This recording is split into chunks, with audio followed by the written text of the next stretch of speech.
Dinamika demokrasi di Indonesia.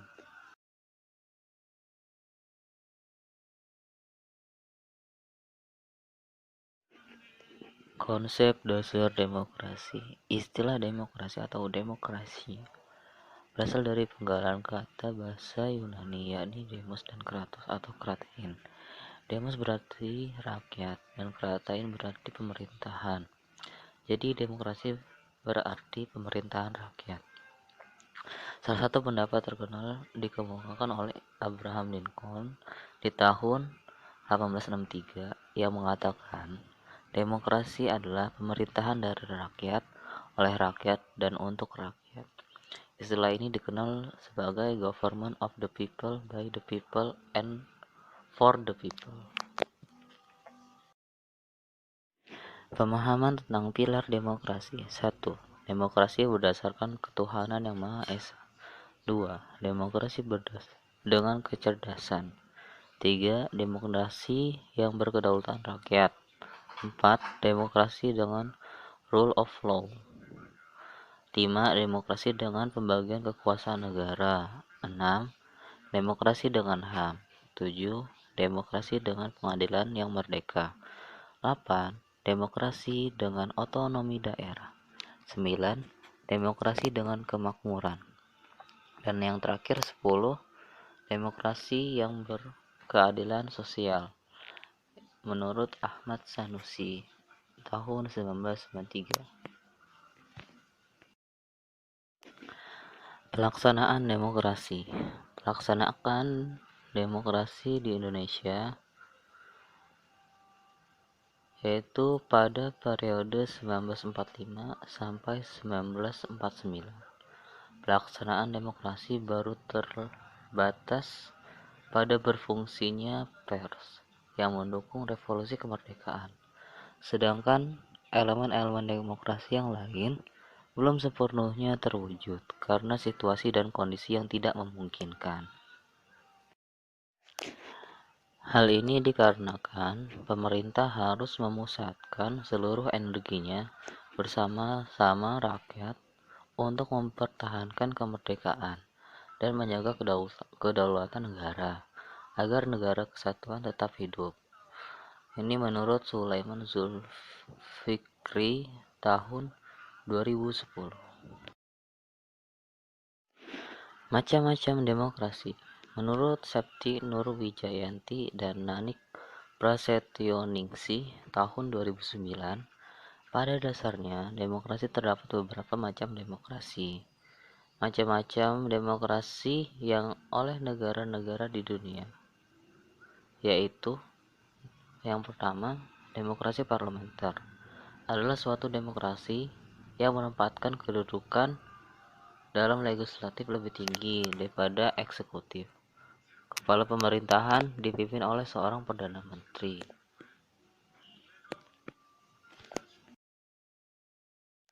Selanjutnya, demokrasi terpimpin. Setelah dikeluarkannya Dekret tahun 1959, Indonesia kembali kepada UUD 1945. Namun, pada masa ini tidak sepenuhnya dilaksanakan. Presiden sebelumnya sudah mengeluarkan pernyataan tentang demokrasi terpimpin pada saat sidang Dewan Konstituante tahun 1956. Selanjutnya, demokrasi Pancasila. Demokrasi Pancasila menjadi macam-macam demokrasi di Indonesia yang ketiga. Masa ini, Presiden tetap mempunyai tugas dan wewenang sebagai kepala negara dan kepala pemerintahan dengan kekuasaan tidak terbatas. Ada konstitusi dari undang-undang di bawahnya yang membatasi Presiden untuk membentuk kabinet kerja yang bertanggung jawab kepadanya untuk membantu menjalankan penyelenggaraan pemerintahan. Demokrasi Pancasila di era reformasi. Ada beberapa jenis demokrasi yang diterapkan di Indonesia tersebut. Demokrasi Indonesia telah berpegang teguh pada Pancasila sebagai ideologi negara, sebagai bukti bahwa demokrasi ini masih kokoh sistemnya. Sistem demokrasi ini juga diterapkan dalam kehidupan sehari-hari. Selanjutnya, fungsi dari demokrasi. Sistem politik yang memberikan kekuatan untuk memilih pemimpin rakyat dan pemerintahan secara bebas, secara adil dalam pemilihan umum. Memberikan kebebasan bagi individu sebagai warga negara untuk dapat aktif berpartisipasi dalam politik sebagai warga. Selanjutnya, memberikan perlindungan kepada hak asasi pada warga negara, menghasilkan sebuah aturan yang berlaku kepada semua warga negara tanpa ada pandang bulu. Pelaksanaan demokrasi di Indonesia pada periode 1949 sampai 1959. Periode kedua pemerintahan negara Indonesia Merdeka berlangsung dalam rentan waktu antara tahun 1949 sampai 1959. Pada periode ini terjadi dua kali pergantian Undang-Undang Dasar. Pertama, pergantian UUD 1945 dengan Konstitusi RIS pada rentang waktu 27 Desember 1949 sampai dengan 17 Agustus 1950. Dalam rentang waktu ini, untuk negara kita berubah dari kesatuan menjadi serikat, sistem pemerintahan juga berubah dari presidensial menjadi kuasi parlementer.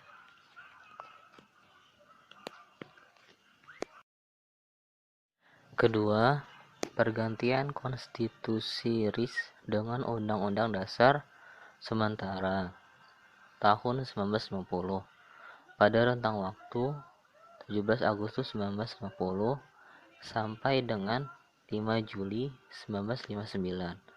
Periode pemerintahan ini, bentuk negara kembali berubah menjadi negara kesatuan dan sistem pemerintahan menganut sistem parlementer.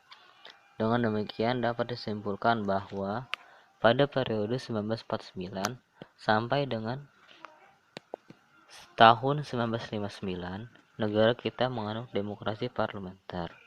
Ini menurut Zulfikri pada tahun 2010. Kinerja Dewan Konstituante yang berlarut-larut membawa Indonesia ke dalam persoalan politik yang sangat pelik.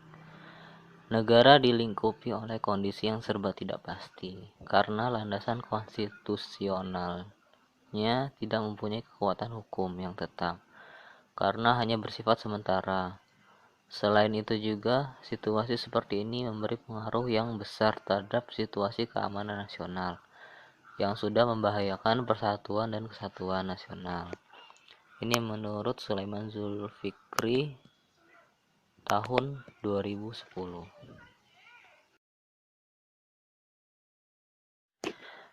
Visi utama pemerintahan Orde Baru adalah melaksanakan Pancasila dan UUD Negara Republik Indonesia tahun 1945 secara murni dan konsekuen sebagai kritik terhadap Orde Lama yang dianggap telah menyimpang dari Pancasila.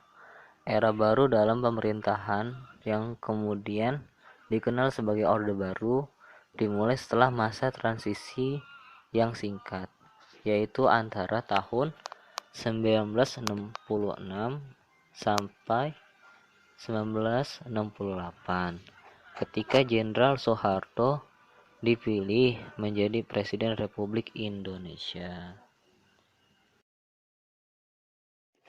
Era dengan konsep dasar demokrasi Pancasila yang memberikan secercah harapan bagi rakyat Indonesia, terutama yang berkaitan dengan perubahan-perubahan politik dari yang bersifat otoriter pada masa demokrasi terpimpin di bawah Presiden Soekarno menjadi lebih demokratis. Ini menurut Sulaiman Zulfikri tahun 2010.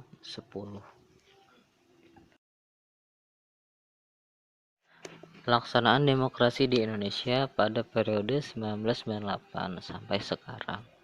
Demokrasi yang diterapkan pada era reformasi ini adalah demokrasi Pancasila. Setahun kemudian, yaitu pada tanggal 7 Juni 1999, dilaksanakan pemilihan umum secara demokratis. Pertama, pemilu yang dilaksanakan jauh lebih demokratis dari yang sebelumnya.